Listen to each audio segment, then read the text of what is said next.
ये जो spinal tuberculosis है, ये one of the oldest disease में आता है जो अफेक्ट करता है ह्यूमन को। इंडिया में जिन पॉपुलेशन को टीबी होया हुआ है, उनमें से 1/5 पॉपुलेशन को स्पाइनल ट्यूबरकुलोसिस है, ठीक है। 3% इसमें सफ़र कर रहे हैं स्केलेटन ट्यूबरकुलोसिस से और 50% स्पाइनल लेशन से, ठीक है। और इसमें भी 50% क्या है, पेडियाट्रिक्स ग्रुप हैं, ठीक है। मतलब कि ये ज़्यादा अफेक्ट करता है पेडियाट्रिक्स ग्रुप को। अब इसका डिस्ट्रीब्यूशन करने को करें तो सबसे पहले हमारा वर्टिब्रा किस तरह से होता है, तो इस तरह से वर्टिब्रा होता है, ठीक है। यहाँ पर क्या होता है, सर्विकल कर्वल्चर है, यहाँ पर थोरेसिक कर्वल्चर है, यहाँ पे लंबर कर्वल्चर है, यहाँ पे सैक्रम है, यहाँ पर लास्ट में कोकिक्स है। तो सबसे ज़्यादा अगर कोई पूछेगा कहाँ पर होता है, तो वो होता है हमारा डॉर्सल पार्ट में। कहाँ, डॉर्सल में 42% देखा जाता है, ठीक है। उसके बाद सर्विकल में 12%, सर्विको डॉर्सल में 5%, ठीक है। फिर सिर्फ डॉर्सल में 42%, डॉर्सो लंबर में 12%, लंबर में 26% और लंबोसैक्रल में 3% होता है, ठीक है। यहाँ तक समझने में कोई भी प्रॉब्लम नहीं है, ठीक है। चलिए, अब क्या है, प्री डिस्पोजिंग फैक्टर क्या हो सकता है, कौन इसको और बढ़ाएगा। तो इसको और बढ़ाने के लिए है मेल न्यूट्रिशन, मतलब खाना सही से नहीं मिलना, पुअर न्यूट्रिशन, ज़्यादा क्राउडेड एरिया में रहना, क्लोज कॉन्टैक्ट आना टीबी के पेशेंट में, या इम्यूनो डिफिशियंसी स्टेट में होना, ठीक है। जब पैथोलॉजी की बात करें तो टीबी जो होता है ना, वो हमेशा सेकेंडरी होता है। जो स्पाइन में टीबी होता है वो हमेशा सेकेंडरी होता है। अगर मोस्ट कॉमन रूट की बात करें तो वो हो जाएगा ब्लड के थ्रू में, तो हेमेटोजीनस रूट के थ्रू जो बैक्टीरिया है वो स्पाइन में पहुंचता है। और ये स्पाइन में कैसे पहुंचता है, तो पहले तो ये क्या होगा, ये पोस्टीरियर इंट्राकोस्टल वेन के थ्रू ये चला जाता है पारावर्टिब्रल प्लेक्सस ऑफ वेन में, और जिसको हम बाथसन प्लेक्सस कहते हैं। इसका इटियोलॉजी एजेंट क्या है, इसका इटियोलॉजिक एजेंट क्या है, सबसे पहले ये बैक्टीरिया के कारण होता है। कौन से बैक्टीरिया के कारण होता है, तो माइकोबैक्टीरियम ट्यूबरकुलोसिस कॉम्प्लेक्स के कारण होता है। ये one of the oldest disease है जो ह्यूमन को अफेक्ट करता है। अब ये जो माइकोबैक्टीरियम ट्यूबरकुलोसिस है, ये कैसा होता है, रॉड शेप का होता है, नॉन स्पोर फॉर्मिंग है, thin aerobic weekly gram positive bacteria है, ठीक है। ये मेनली क्लासीफाई होता है एसिड फास्ट बेसिलाई में, ठीक है। अब क्या है ना, इसमें मोस्ट ऑफ द जो एंटीबायोटिक होते हैं वो इनइफेक्टिव होते हैं। क्यों होते हैं, मायोबैक्टीरियम सेल वॉल के कारण। ये इसमें जो लिपिड होते हैं वो मेनली लिंक्ड होता है आर्बिनो ग्लैक्टोन और पेप्टिडो ग्लैकॉन से। और ये जो स्ट्रक्चर है वो रिजल्ट होता है लो परमेबिलिटी, बहुत लो परमेबिलिटी होता है इसके सेल वॉल का, जिसके कारण मोस्ट ऑफ द एंटीबायोटिक जो होता है वो कम इफेक्टिव होता है, ठीक है। तो क्यों अगर कोई पूछेगा तो मायोबैक्टीरियम सेल वॉल के कारण। प्रीडिस्पोजिंग फैक्टर तो बता दिया। अब इसका पैथोजिनेसिस में सबसे पहले देखिए इन्फेक्शन कहाँ आया, लंग में आया, मायोबैक्टीरियम ट्यूबरकुलोसिस का, ठीक है। अब ये क्या है, नॉन इम्यून होस्ट है। अगर पेडियाट्रिक्स पेशेंट में देखे गए तो प्राइमरी ट्यूबरकुलोसिस कहाँ हो गया, लंग में हो गया। ट्यूबरकुलोसिस होने के बाद उसमें ये क्या होता है, सबसे पहले बैक्टीरिया इस तरह से आता है। बैक्टीरिया को मारने के लिए हमारा मैक्रोफेज आता है, वो इस तरह से इसके चारों तरफ इस तरह से कवरिंग बना देता है। कुछ बैक्टीरिया मरते हैं और कुछ बैक्टीरिया ऐसे ग्रैनुल्स बन जाते हैं जिसको हम गोन फोकस कहते हैं।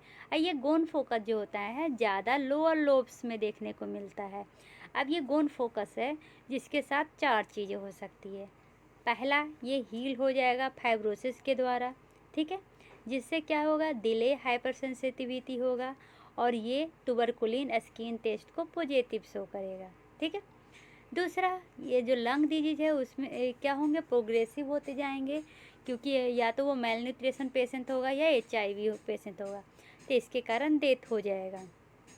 तीसरा, सीवियर बैक्टीरियमिया, बहुत सारे बैक्टीरिया मिलेंगे जिसके कारण मिलियरी ट्यूबरकुलोसिस होगा, मिलियरी ट्यूबरकुलोसिस के कारण डेथ हो जाएगा।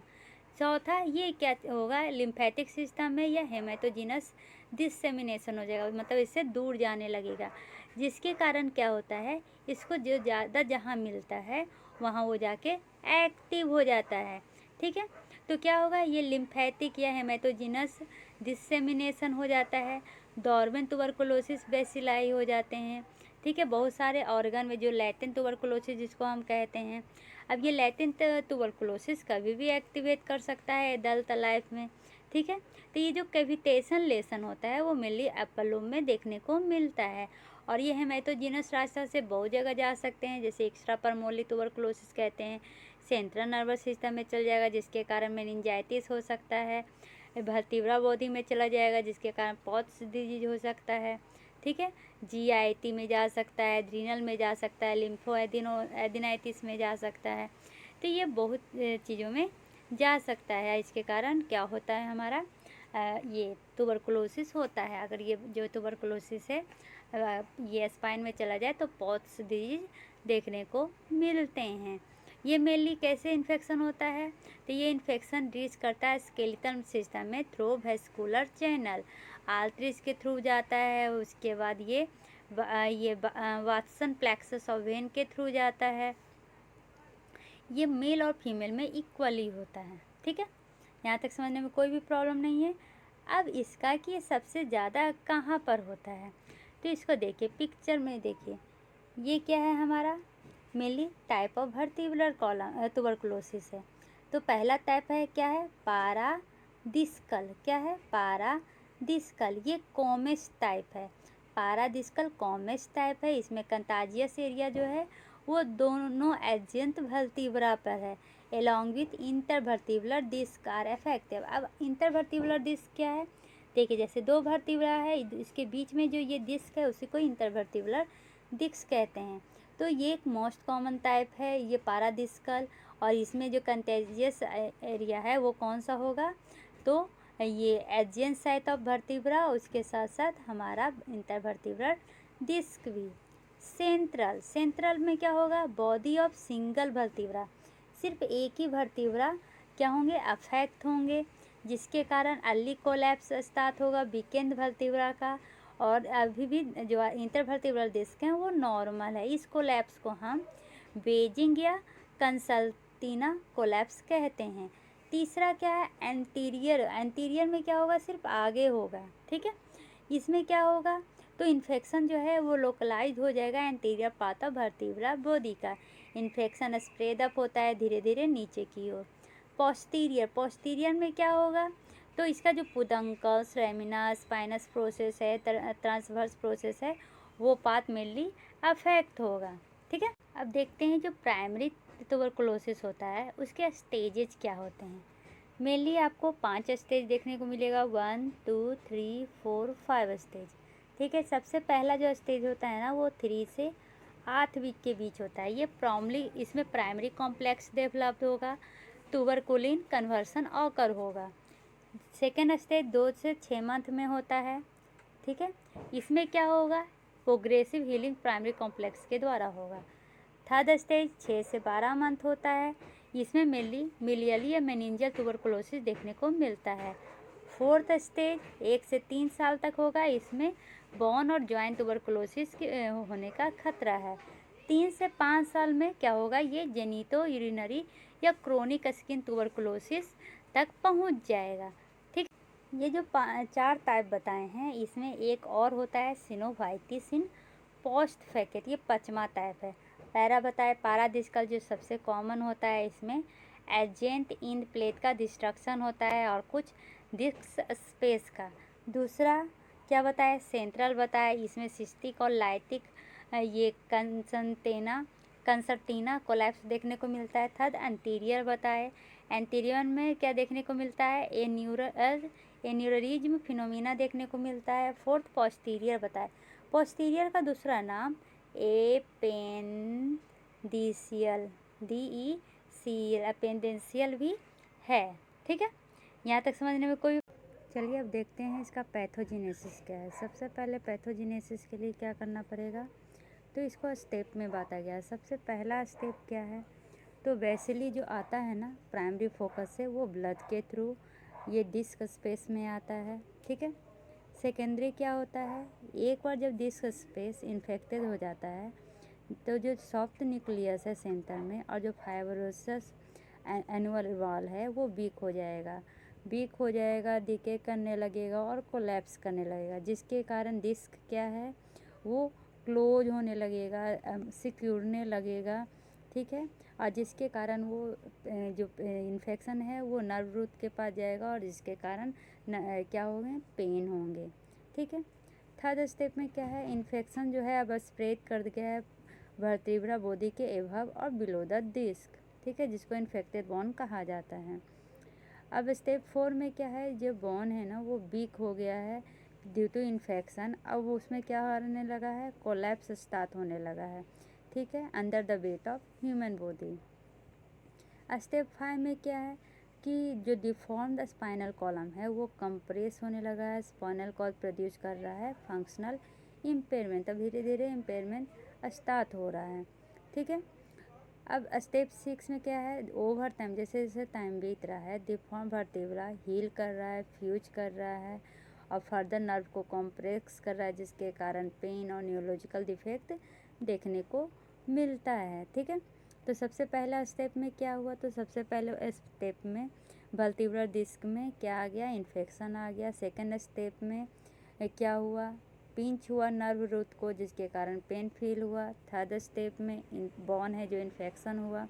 फोर्थ स्टेप में अब इन्फेक्शन होने के बाद बोन कोलैप्स होने जा रहा है। फिफ्थ स्टेज में ज़्यादा ये पहुंच गया डिफॉर्मिटी नर्व के पास, तो फिर से नर्व पिंच हुआ और जिसके कारण सिक्स स्टेप में क्या हो रहा है, न्यूरोलॉजिकल डिफेक्ट और फिर से पेन स्टार्ट हो रहा है।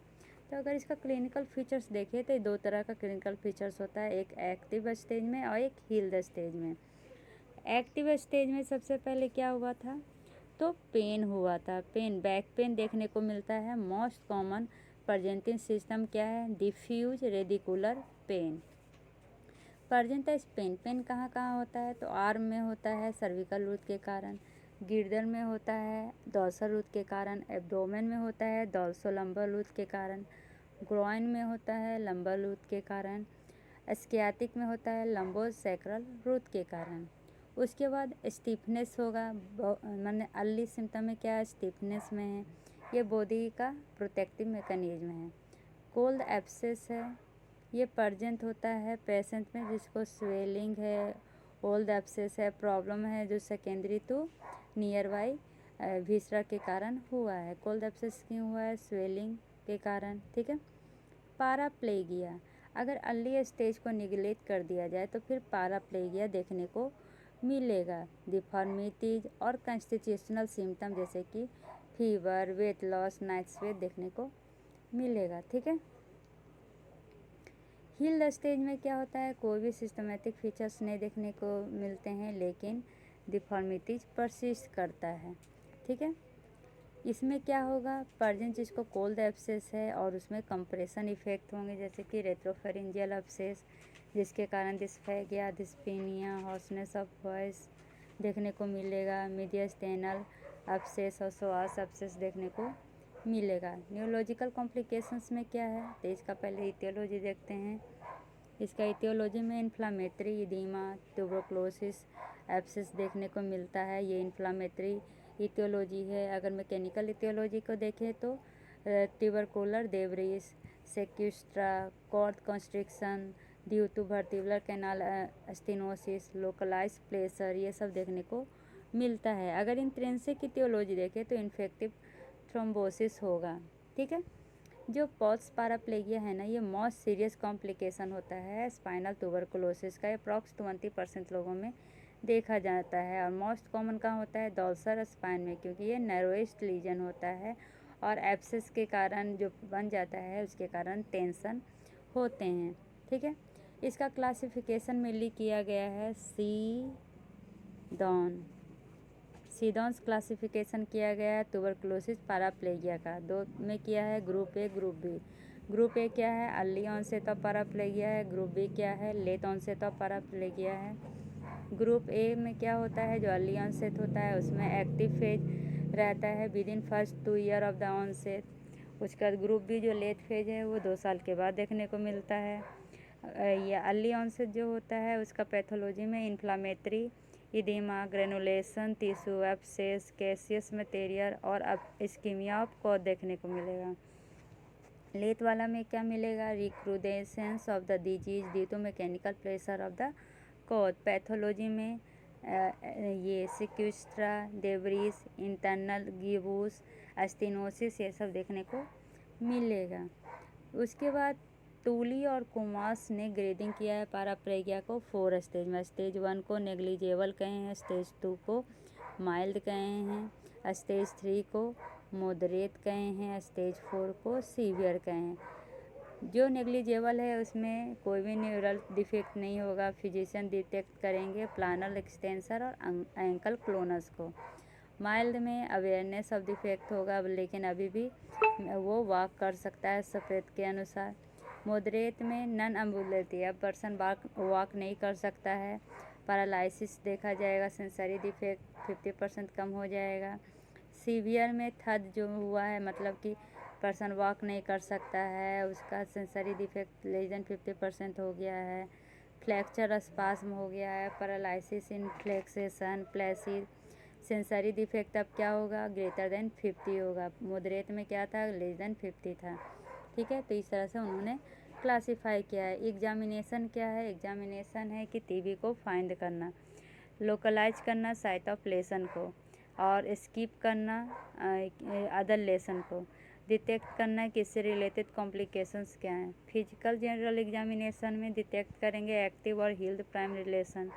पेशेंट कुछ में अदर सिस्टमेटिक इलनेस भी होता है जैसे कि डायबिटीज़, हाइपरटेंशन और जॉन्डिस। ठीक है, तो चलिए उसका चालू करते हैं। सबसे पहले गेट देखेंगे कि पेशेंट वॉक कैसे करता है। शॉर्ट स्टेप से करता है ताकि या लॉन्ग स्टेप से करता है। अगर शॉर्ट स्टेप से कर रहा है तो वो अवॉइड कर रहा है jerking of the spine. In TB of cervical spine patient को सपोर्ट की भी ज़रूरत पड़ सकती है विथ हेड और with both hand under the chin, twist his whole body in the look sideways. ठीक है, एटीट्यूड और डिफॉर्मिटीज में क्या होगा, टीबी और सर्वाइकल जो स्पाइन होगा वो स्टीफ, स्ट्रेट नेक ये सब दिखेंगे। डॉर्सल स्पिन स्पाइन में पार्ट ऑफ जो स्पाइन होगा वो प्रोमिनेंट हो जाएगा, मतलब कि वो निकल जाएगा तो वो इजीली सीन हो जाएंगे। पारावर्टिबुलर स्वेलिंग देखने को मिलेगा जिसके कारण ऐसा क्यों होगा, क्योंकि सुपरफिशियल कोल्ड एब्सेस के कारण ये स्वेलिंग देखने को मिलेंगे। टेंडरनेस में क्या होगा,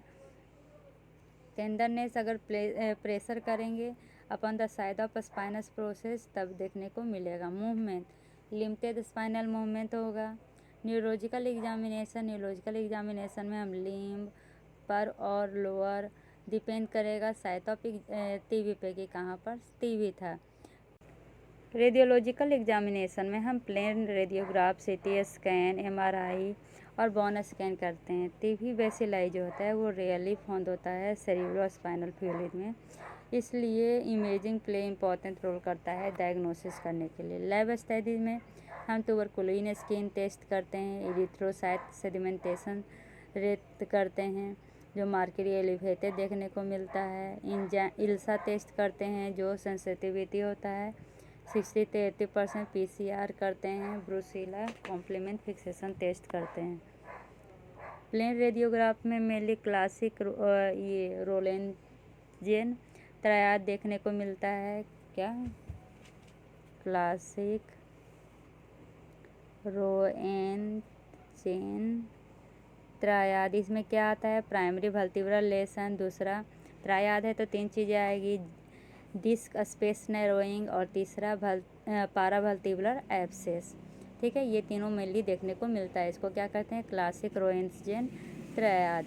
टिपिकल ट्यूबरकुलोसिस स्पॉन्डिलोलाइटिस फीचर क्या है, तो इसमें लॉन्ग स्टैंडिंग पारास्पाइनल एब्सेस देखने को मिलता है। ये इसके कारण क्या होता है, तो ये प्रोड्यूस करता है कॉनकेव इरोजन कहाँ पे, तो वर्टिब्रल बॉडी के एंटीरियर मार्जिन के चारों तरफ, जिसके कारण स्कूप्ड अपीयरेंस हो जाता है, कोबरा दिखता है और ये इसको कौन सा फेनोमेना कहते हैं, तो एनेरिज्म फिनोमेना कहते हैं। अगर फ्यूसिफॉर्म पारास्पाइनल सॉफ्ट टिश्यू शैडो होगा तो उसमें कैल्सिफिकेशन देखने को मिलता है। डिफॉर्मिटीज में एंटीरियर वेजिंग, गिबूस डिफॉर्मिटीज और वर्टिब्रा में सिंगल कोलैप्स देखने को मिलेगा। ठीक है। सीटी स्कैन बेहतर होता है बोनी डिटेल के लिए और इलेगुलर लाइटिक लेसन के लिए, स्क्लेरोसिस के लिए, डिस्क कोलैप्स देखने के लिए, डिस्ट्रप्शन ऑफ बोन सर्कम्फेरेंस के लिए। MRI ionising radiation, high contrast resolution और 3D इमेजिंग के लिए अच्छा होता है। ये देखता है बोन मैलो इन्फिल्ट्रेशन इन वर्टिब्रल बॉडी, जिसके कारण अर्ली डायग्नोसिस होता है। ठीक है। एमआरआई मोडालिटी ऑफ चॉइस होता है डिलाइनेशन लेप्टोमेनिंजियल डिजीज के लिए। माइलोग्राफी किया जाता है स्पाइनल ट्यूमर सिंड्रोम में, मल्टीपल वर्टिब्रल लेशन में। कॉम्प्लिकेशंस में हमने देखा पाराप्लेगिया, कोल्ड एब्सेस, साइनोसिस, ये सेकेंडरी इन्फेक्शन, एमिलोइड डिजीज। ठीक है। बेसिक प्रिंसिपल ऑफ मैनेजमेंट क्या है, अगर अर्ली डायग्नोसिस करना, मेडिकल ट्रीटमेंट करना, एग्रेसिव सर्जिकल ट्रीटमेंट देखना, डिफॉर्मिटीज को प्रिवेंट करना और बेस्ट कॉस्ट कम लाना। ट्रीटमेंट में सबसे पहले रेस्ट रहता है। स्टार्टिंग फेज में बेड रेस्ट से पेन रिलीफ होता है कि नहीं होता है, और उसके बाद क्या करता है, देखते हैं कि फर्दर कोलैप्स से कैसे बचाया जा सकता है। फॉर सर्वाइकल स्पाइन मेली माइनर्वा जैकेट और कॉलर किया जाता है। ठीक है। एटीटी का फुल फॉर्म होता है एंटी ट्यूबरकुलोसिस ट्रीटमेंट। ये कोरस्टोन होता है मैनेजमेंट के लिए। इसमें हम ये ट्यूबरकुलोसिस के अगेंस्ट में ड्रग देते हैं। अगर ये पेशेंट को बचाना है, रेजिस्टेंस किससे करना पड़ेगा, तो हाई प्रोटीन डाइट से। कोल्ड एब्सेस का मतलब सोच रहे होंगे क्या होता है। ऐसे जो एब्सेस फॉर्मेशन होता है उसमें इन्फ्लामेशन देखने को मिलेगा, रेडनेस, स्वेलिंग तो होता है, लेकिन रेडनेस, हीट ये सब होता है। लेकिन कोल्ड एब्सेस में ये सब देखने को नहीं मिलता है, सिर्फ पस देखने को मिलता है। शॉर्ट कोर्स ऑफ केमोथेरेपी किया जाता है 9 से 10 मंथ के लिए। एंटीबायोटिक दिए जाते हैं। ड्रेनेज साइनस के लिए बेड सोल केयर किया जाता है। ठीक है। कंजर्वेटिव ट्रीटमेंट में जो फर्स्ट लाइन केमोथेरेपी है वो है आइसोनियाजिड, रिफाम्सिन, स्ट्रेप्टोमाइसिन और पायराजिनामाइड। ये बैक्टीरियोसाइडल है। बैक्टीरियोस्टैटिक में इथेम बुतौल देते हैं। न्यूअल ड्रग्स में आया है amikacin, kanamycin, capreomycin, ciprofloxacin, ofloxacin, levofloxacin, rifabutin, clarithromycin, clofazimine, ethionamide, cycloserine. Policy क्या होता है ड्रग ट्रीटमेंट का, तो इंटेंसिव फेज में 2 मंथ के लिए दिया जाता है। ठीक है। इसका जो कोड है वो है HRZE। ठीक है। इसमें क्या दिया जाएगा, तो इसमें अनिसोमाइड, रिफाम्सिन, पारामिजाइड, एरिथैम्बुटामोल दिया जाएगा। ठीक है। कंटिन्यूअस फेज में 9 से 12 मंथ के लिए दिया जाता है। इसका में क्या दिया जाता है, HR आइसोनियाजिड और ये रिफाम्पिसिन। उसके बाद 10 mg क्या करेंगे, पैरिडॉक्सिन देंगे प्रिजर्वेशन के लिए पेरिफेरल न्यूरोपैथी को। मिडिल पाथ रेजिमेंट में हम रेस्ट करने कहते हैं, केमोथेरेपी करने कहते हैं। एक्सरे और ESR किया जाता है 3 मंथ में। MRI या CT स्कैन एवरी 6 वीक पे किया जाता है 2 वर्ष के लिए। ठीक है। ग्रेजुअल मोबिलाइजेशन इनकरेज करेगा, absence of neural defect. Abscess के लिए हम एस्पिरेट करते हैं, स्ट्रेप्टोमाइसिन और आइसोनियाजिड दिया जाता है। साइनस हील हो जाएगा 6 से 12 वीक में। न्यूरोलॉजिकल कॉम्प्लिकेशन मिली रिकवरी देखने को मिलेगा 3 से 4 वीक में। अगर सर्जरी नेसेसरी नहीं है तो करना ज़रूरी नहीं है। ठीक है। मिडिल पाथ ट्रीटमेंट में मेनली इंटेंसिव, कंटिन्यूएशन और प्रोफाइलेक्टिक की तरह यूज होता है। इंटेंसिव में हम रिफाम्सिन और ओफ्लॉक्सासिन देते हैं। कंटिन्यूएशन में स्लो प्रोग्रेस को कम करने के लिए मेनली पायराजिनामाइड और रिफाम्सिन दिया जाता है। और प्रोफाइलेक्टिक में हम क्या देते हैं, इथैम्बुटामोल देते हैं। सर्जिकल ट्रीटमेंट में एब्सोल्यूट इंडिकेशन किस में रहता है इसका, एक बार जब पाराप्लेगा आ जाए तब कंजर्वेटिव ट्रीटमेंट के साथ दिया जाएगा। परसिस्टेंट या लॉस ऑफ मोटर पावर हो जाए तब। पैराप्लेगिया के साथ अनकंट्रोल अब स्पासिटी देखने को मिलेगा तो। सीवियर पैराप्लेगिया हो जाए रैपिड ऑनसेट एकाएक जिसके कारण पैराप्लेगिया देखने को मिले। फ्लेक्शन में प्लेसिड पैराप्लेगिया में कंप्लीट सेंसरी और मोटर लॉस अगर 6 मंथ से ज़्यादा हो तो। रिलेटिव इंडिकेशन बार बार पैराप्लेगिया हो रहा है। पैराप्लेगिया ओल्ड एज में देखने को मिल रहा है। पेनफुल पैराप्लेगिया हो रहा है।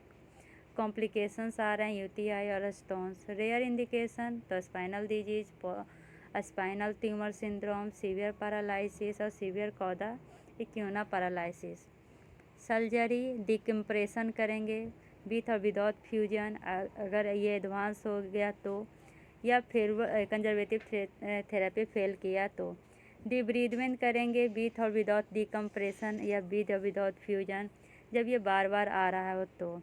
एंटीरियर ट्रांसपोर्टेशन ऑफ कॉड कब करेंगे जब काइफोसिस ग्रेटर देन 60 डिग्री और न्यूरल डिफेक्ट देखने को मिल रहा है तो। लेमिनेक्टोमी कब करेंगे?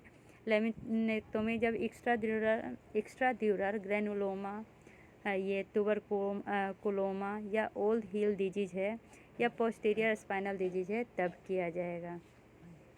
पोस्ट प्लेग्राम में सर्जरी कौन सा करेंगे? तो एंटीरियर लेटरल डिकम्प्रेशन या कॉस्टो ट्रांसवेरेक्टोमी, रेडिकल डिब्रीवमेंट, लेमिक्टोमी और पोस्टीरियर स्टेबलाइजेशन किया जाता है। ठीक है, तो अब चलिए इसका एक चार्ट देखते हैं। मान लीजिए कि ट्यूबरकुलस पैराप्लेगिया हो गया या जिसको क्वाड्रिप्लेगिया कहते हैं तो क्या होगा? मल्टी ड्रग एंटीट्यूबरकुलस थेरेपी करेंगे। सुपरविजन में हम रेस्ट करने के लिए कहेंगे 3 से 6 वीक में। चलिए अब देखते हैं कि मैनेजमेंट कैसे किया जाता है इसको। ये एल्गोरिदम में देखते हैं। सबसे पहले मान लीजिए कि ट्यूबरकुलस पैराप्लेगिया हुआ है। पैराप्लेगिया कहने का क्या मतलब है कि हाफ पाथ, जो लोअर हाफ पाथ होता है उसमें पैरालिसिस मार देता है जिसके कारण पर्सन वॉक नहीं कर पाता है। ठीक है, तो इसमें हम multi drug anti tuberculosis therapy करते हैं, सुपरविजन करते हैं, रेस्ट करने कहते हैं 3 से 6 वीक के लिए। अब मान लीजिए कि कोई इम्प्रूवमेंट नहीं हुआ तो हम क्या करेंगे? और या इम्प्रूवमेंट हो रहा है मतलब कि प्रोसेसिव न्यूरोलॉजिकल रिकवरी हो रही है तब क्या करेंगे? अगर प्रोग्रेसिव न्यूरोलॉजिकल रिकवरी हो रही है तो मेडिकेशन को कंटिन्यू करेंगे और कहेंगे पर्सन को कि तुम वॉक कर सकते हो एक बार न्यूरोलॉजिकल रिकवरी हो गया उसके बाद। ठीक है, 3 month mainly 3 month after the surgery, ये मेनली सर्जरी के 3 मंथ के बाद भी हो सकता है। अगर इम्प्रूवमेंट नहीं हुआ तो सर्जिकल डिकम्प्रेशन करेंगे। अगर सर्जिकल डिकम्प्रेशन करेंगे तो 2 चीज़ होगा, या तो प्रोग्रेसिव न्यूरोलॉजिकल रिकवरी, अब न्यूरोलॉजिकल रिकवरी हो रहा है, अगर रिकवरी हो रहा है सर्जरी डिकम्प्रेशन के बाद तो कंटिन्यू करने कहेंगे, मेडिकेशन अलाउ करने कहेंगे। एक बार जब ये न्यूरोलॉजिकल रिकवरी हो जाए तो वॉक करने के लिए कहेंगे और ये मेनली 3 मंथ आफ्टर सर्जरी होता है। ठीक है, अगर नहीं हुआ तो फिर हम उसका MRI और माइलोग्राम करवाएंगे। MRI में देखेंगे कि ब्लॉक है कि नहीं है। अगर ब्लॉक नहीं है तो हम क्या करेंगे? इंट्रिंसिक ड्रेनेज करेंगे तो हार्ड कॉर्ड के साथ। ठीक है, अगर ब्लॉक प्रेजेंट है तो फिर से सर्जिकल डिकम्प्रेशन करेंगे। अगर सर्जिकल डिकम्प्रेशन किए फिर भी कोई रिकवरी नहीं हुआ तो क्या करेंगे? कंटिन्यू मेडिकेशन करने कहेंगे और फिर से रिहेबिटेट करेंगे। ठीक है, और अगर ब्लॉक नहीं था, इंट्रिंसिक डैमेज हो रहा था तो भी हम क्या कहेंगे? कंटिन्यू मेडिकेशन करने कहेंगे और रिहेबिलेट करेंगे। अगर न्यूरोलॉजिकल रिकवरी हो रहा है तो कंटिन्यू करने कहेंगे मेडिकेशन और कहेंगे कि एक बार रिकवरी हो जाए तो क्या करना चाहिए? वॉक करना चालू कर देना चाहिए। ब्लॉक क्या है? ये बेस्ट डेमोन्स्ट्रेटेड कब किस में किया जाता है? माइलोग्राम में किया जाता है। MRI किस में किया जाता है? तो इंट्रिंसिक चेंजेस देखने के लिए किया जाता है कॉर्ड में। ठीक है, यहाँ तक समझ गए। अब इसका थोड़ा समरी देख लेते हैं। इमेजिंग मोडालिटी में हमने क्या क्या किया था? Plain film, CT scan, MRI किए थे। MRI गोल्ड स्टैंडर्ड होता है। डायग्नोसिस और ट्रीटमेंट बेस्ड होता है ये एरियाज पे, रेडियोग्राफ पे और डायग्नोसिस पे, क्लिनिकल साइन पे। कंजर्वेटिव वर्सेस सर्जिकल ट्रीटमेंट किया गया है। पॉथ डिजीज में डिपेंड होता है कि डिग्री ऑफ स्पाइनल डिस्ट्रक्शन कितना हुआ है। ठीक है, अब जितना भी डिजीज पढ़े हैं अभी पॉथ डिजीज उसका शुरू से पूरा रिवीजन करते हैं। ट्यूबरकुलोसिस ऑफ स्पाइन, इसको पॉट्स स्पाइन भी कहा जाता है। स्प्रेड कैसे करेगा सेकेंडरी, तो सेकेंडरी ये मेनली या लंग से ज़्यादा आता है, ठीक है। उसके बाद ये लिम्फेटिक में भी आ सकता है। मोस्ट कॉमन साइट क्या होता है इसका, तो 50% केसेस में ये skeletal tuberculosis most common site होता है स्पाइन। इसके बाद हिप में 15% केसेस में देखा गया और 10% केसेस नी में देखा गया। तो अगर कोई पूछेगा स्केलेटल ट्यूबरकुलोसिस सबसे ज़्यादा कहाँ होता है, तो स्पाइन में, उसके बाद हिप में और उसके बाद नी में। स्पाइन वेंटोसा एक टर्म है जो mainly tuberculosis of south bone of hand, अगर साउथ बोन ऑफ हैंड में अगर ट्यूबरकुलोसिस होता है तो उसको स्पाइना वेंटोसा कहते हैं। स्पेलिंग स्पाइना वेंटोसा, ठीक है, VNTOSA। अगर ट्यूबरकुलोसिस शोल्डर में हो रहा है और वहाँ पर कोई भी इफ्यूजन नहीं है तो उसको कैरीज सिक्का कहते हैं। इफ्यूजन नहीं है इसलिए ड्राई है, क्या, CARIS, कैरीज सिक्का कहते हैं, ठीक है। अगर ट्यूबरकुलोसिस पॉलीआर्थराइटिस माने बहुत सारे जॉइंट्स में देखने को मिल रहा है, सिमेट्री है, तो उसको पॉन्चेट डिजीज कहते हैं, क्या, पॉन्चेट, PONCET, पॉन्चेट डिजीज कहते हैं।